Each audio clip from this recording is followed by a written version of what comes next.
My golden child cousin borrowed $17,000 from me to start a business, but actually spent the money traveling and gambling. I took him to court over it, but my whole family sided with him. My cousin recently came to me asking me to lend him $7,000 for a business investment.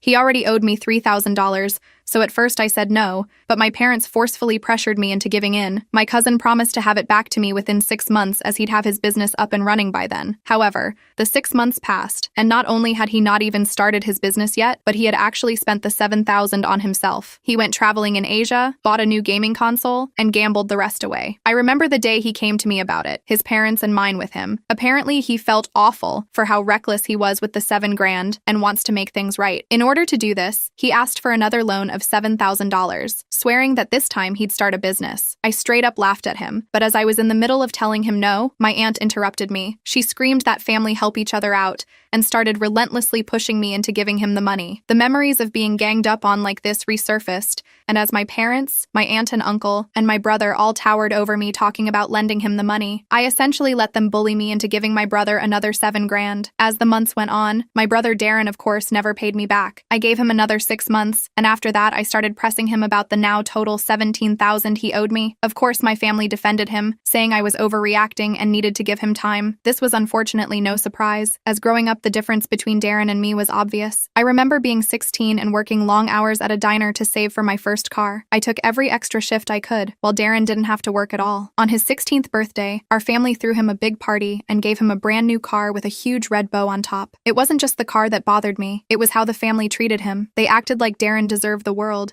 while no one seemed to notice how hard I worked. When I finally saved enough to buy a used car, there was no celebration. It felt like my effort didn't matter. One Thanksgiving, Darren casually mentioned crashing his car while racing with friends. Instead of being upset, my family laughed and brushed it off. My uncle even wrote him a check to cover the repairs. If that had been me, I'd have been grounded for months. It was always like that. When Darren struggled in school, they hired tutors and blamed the teachers. When I had trouble, I was told to figure it out on my own. Darren got everything handed to him, while I had to work for everything I had. The family saw him as special, while I was just expected to manage on my own. My mom told me to be patient. Darren has always come through for the family, and he'll come through for me too. Sure, Darren had helped family members before. He'd paid off my aunt's overdue credit card bill once, and even covered my cousin's rent when she lost her job. Everyone loved to remind me of that as if those small favors made him some sort of hero. But what they conveniently forgot was that Darren never had to worry about his own bills. My uncle had always handled his car payments, and my aunt paid his credit card debt when it got too high. His college tuition, fully covered. He never had the stress of budgeting, of choosing between paying the electric bill or the rent. Of course, he could come through when he didn't have real responsibilities weighing him down. Darren would swoop in and throw a few $100s at someone now and then, but no one had ever given him anything like the $17,000 total I'd loaned him. That was a whole different story. He was always the one offering help, not the one owing it. No one had ever asked him for anything this big, and now that I had, he couldn't handle it. Then there was the confrontation. I gathered up the family and asked Darren for the money in front of everyone. I looked around the room for some form of support when I made my statement, but all I got were blank stares. My father gave me a shrug. Darren, on the other hand, just sat there, looking smug, his hands folded in front of him like he had nothing to answer for. The aunt that he paid the credit card for broke the silence and said that I was overreacting and that family isn't just about money. She said I was causing a rift over something trivial,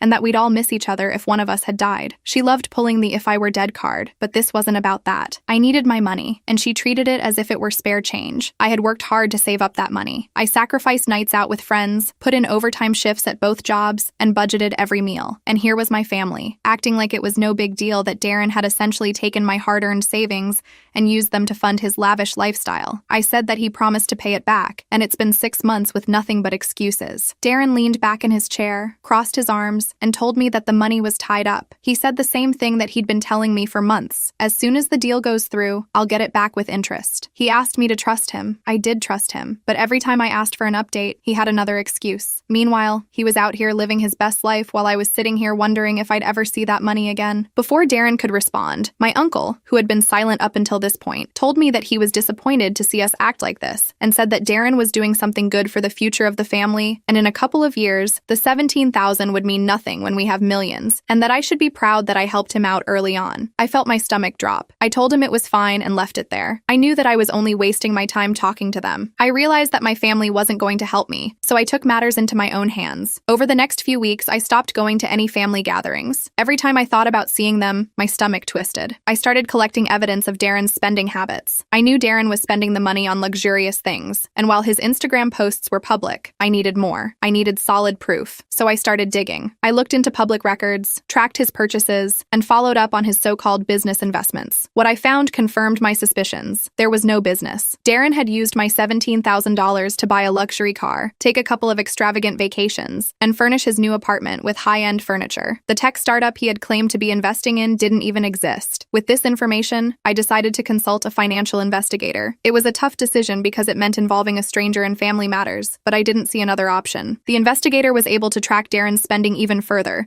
and provided detailed reports that laid out exactly where my money had gone. As I looked at the final report, I felt a strange mix of relief and anger. Relief that I finally had concrete proof. Anger that I had let it get this far. But now, I had something undeniable. My plan was to present to my family to finally get them to see the truth. When I called for another family meeting, I knew it wouldn't be easy. But I thought, maybe with the evidence in hand, they would finally believe me. I was wrong. Sitting around the same dinner table, I presented everything, including the investigator's report, the public records, and screenshots of Darren's lavish spending. I even had a timeline that outlined how, from the day I loaned him the money, Darren had been using it for personal gain. At first, the room was quiet. I expected shock and maybe some apologies for not believing me sooner. But what I got instead was disbelief. My mom said that couldn't be right and that Darren wouldn't do anything like that. Darren tried to play it off. Some of the money went toward business expenses and he spent some of it on himself, but that's just how business works. He explained. He said he had to look successful to be successful. I confronted him again and told him that he took my money under false pretenses